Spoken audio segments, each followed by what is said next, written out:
দর্শক, জামায়াতের আমিরের জনসভাস্থলে রয়েছেন আমাদের সহকর্মী শাহিদুজ্জামান সাকিব। আমরা সরাসরি যুক্ত হচ্ছি তার সাথে।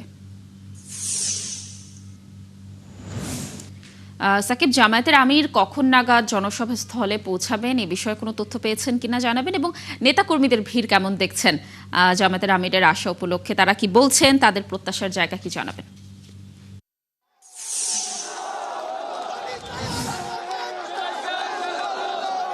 লাবণী, ইতিমধ্যেই কিন্তু জামায়াতের আমির ডাক্তার শফিকুর রহমান তিনি এই মহেশখালীর জনসভাস্থলে এসে পৌঁছেছেন।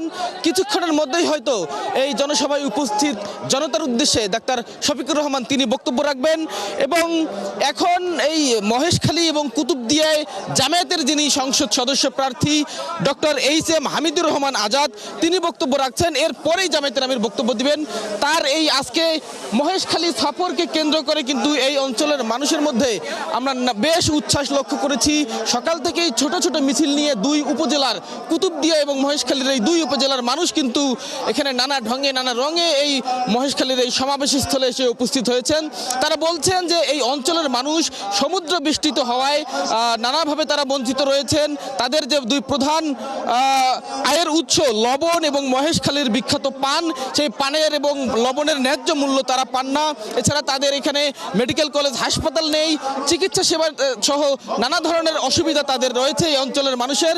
সেসব সমস্যা সমাধানে জামায়াতের আমিরের মুখ থেকে তারা প্রতিশ্রুতি চান। যদি জামায়াত সরকার গঠন করতে পারে তাহলে তারা যেন এই অঞ্চলের মানুষের দুঃখ দুর্দশা ঘুচাতে কাজ করতে পারেন, সেই প্রত্যাশা তাদের রয়েছে। এবং জামায়াত আমির এই অঞ্চলের জন্য আর কি কি করতে পারেন সেসব শুনবার জন্য কিন্তু তারা অপেক্ষায় রয়েছেন। আমরা দেখছি যে জনসভা শুরুর আগেই কিন্তু সকাল থেকেই এখানে এই যে মাঠে সমাবেশ হচ্ছে, নতুন বাজার স্কুল মাঠ, সে মাঠ কিন্তু পরিপূর্ণ হয়ে গেছে। এখন জামায়াতের এই অঞ্চলের যিনি সংসদ সদস্য প্রার্থী 11 দলীয় ঐক্যজোট মনোনীত এবং জামায়াতের কেন্দ্রীয় সহকারী secretary doctor HM. Hamidur Rahman Azad তিনি বক্তৃতা করছেন। তার বক্তব্যের পরপরই জামায়াতের আমির বক্তব্য দিবেন। আমরা সেসবও হয়তো সরাসরি যুক্ত হবার চেষ্টা করব। লাবণী। সাকিব, ধন্যবাদ আমাদের সাথে যুক্ত থাকার জন্য। দর্শক, যেমনটি আমাদের সহকর্মী বলছিলেন যে জামায়াতের আমির ইতোমধ্যেই জনসভাস্থলে পৌঁছে গেছেন এবং কিছুক্ষণ পরই তিনি বক্তব্য রাখবেন। নিশ্চয়ই আমরা তখন আবারও সেখানে যাওয়ার চেষ্টা করব।